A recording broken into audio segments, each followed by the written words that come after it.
चलिए हम लोग आ रहे हैं moment of inertia of ring disc. Okay, अच्छे से रिवाइज करके आइएगा। नेक्स्ट क्लास में पहले पीवाईक्यू का क्वेश्चन लेंगे। ओके, जो रिसेंट में आया 24-25 में वैसा क्वेश्चन। ओके, उसके बाद ही आगे बढ़ेंगे। चलिए रिंग, इधर ध्यान दो। रिंग, इधर ध्यान दो। कोई भी रिंग है,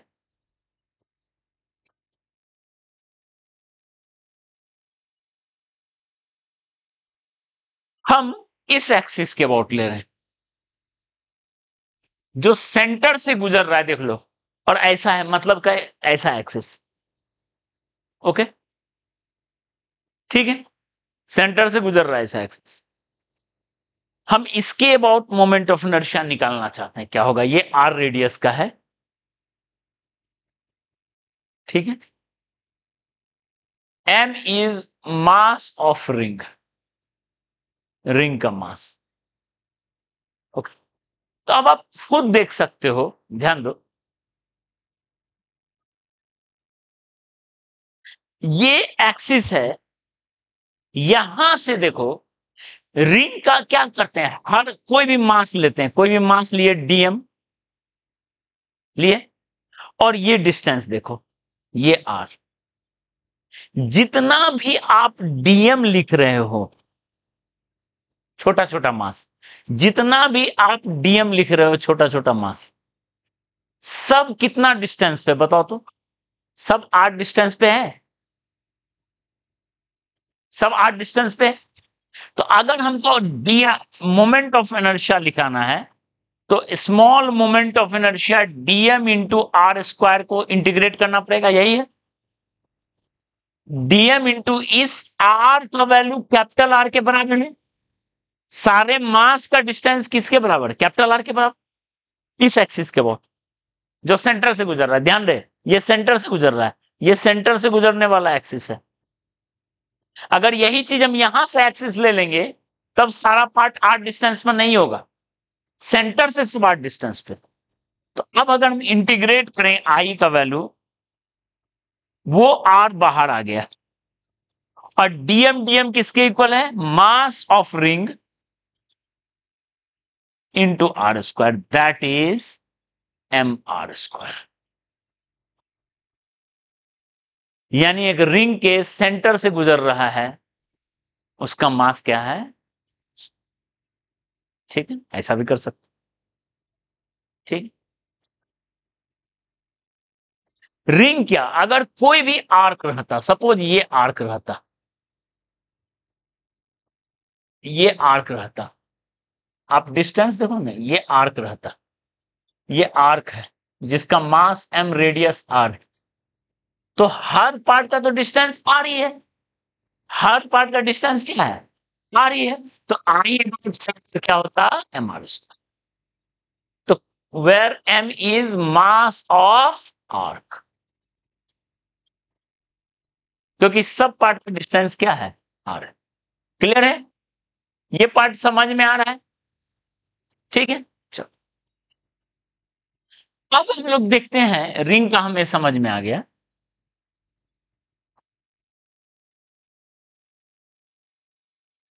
ओके, तो हम लिखें आई अबाउट सेंटर या आई अबाउट सीएम, ये सेंटर ऑफ मास भी है, ये सेंटर ऑफ मास भी है,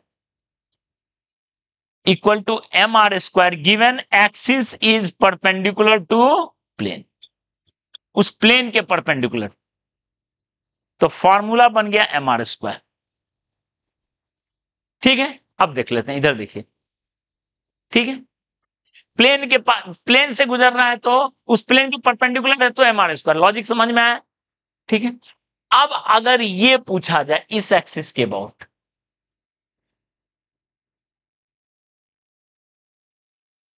इस एक्सिस के अबाउट, जो सेंटर ऑफ मास से गुजर रहा है, लेकिन उस प्लेन के पैरेलल है, उसी प्लेन में है, परपेंडिकुलर नहीं है, तो बताइए सारा मास का डिस्टेंस तो दूर दूर है, अलग अलग है, एम आर स्क्वायर तो ऑब्वियस नहीं होगा। सबका अलग अलग होगा, ठीक है। चल, इसके अबाउट मान लेते हैं I1, ठीक है। अब देखो पैरेलल परपेंडिकुलर एक्सिस का कितना बढ़िया यूज कर रहे हैं। मान लो वही रिंग है और हम ऐसा एक्सिस लिए जो सेंटर से गुजर रहा है, mass of uniform ring, ring हम यूनिफॉर्म लेकर चल रहे हैं, ठीक है। ओके, ध्यान दो। इसके बाद मोमेंट ऑफ इनर्शिया I2 है जो सेंटर ऑफ मास से गुजर रहा है, सेंटर से गुजर रहा है तो उस प्लेन में है, वहां उस प्लेन के परपेंडिकुलर है, यहां इस प्लेन में है I2। अभी हमको I2 भी नहीं निकाल पता है, लेकिन ये I2 है। तो बताओ यहां से भी सबका मास क्या है, सब तो अलग अलग है तो निकालना पड़ेगा, लेकिन बाय सिमेट्री हम बोल सकते हैं I1 इक्वल टू इस एक्सिस से जो मास जैसा डिस्ट्रीब्यूटेड है और इस एक्सिस से जैसा मास डिस्ट्रीब्यूटेड है, क्या है, बराबर है। I1 I2 क्या हो गया, बराबर हो गया। And applying perpendicular axis theorem, ध्यान दो, परपेंडिकुलर एक्सिस थ्योरम अगर हम लगा दें तो I1 प्लस I2, देखो I1 और I2 दोनों परपेंडिकुलर है, वो किसके बराबर होगा, उनका सम किसके बराबर होगा, जो इस प्लेन के परपेंडिकुलर से गुजर रहा है, परपेंडिकुलर एक्सिस थ्योरम, जो परपेंडिकुलर है उसके, तो वो क्या होगा, वो किसके बराबर है, mr², जो कि हम निकाल चुके थे। अब बताओ I1 I2 दोनों बराबर है तो 2I1 या 2I2 किसके बराबर हो गया, mr²।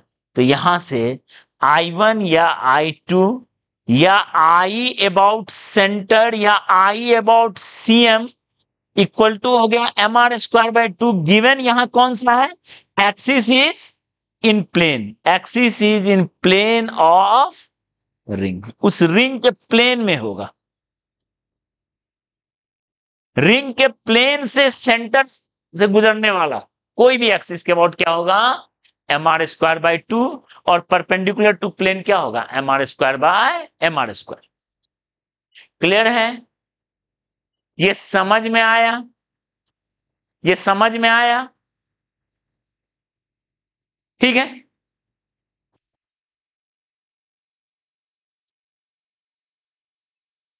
अब बताओ इस एक्सिस के अबाउट क्या होगा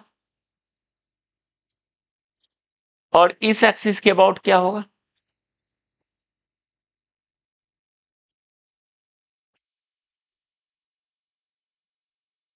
जो टेंजेंट है, तो इसका पैरेलल ICM ये है,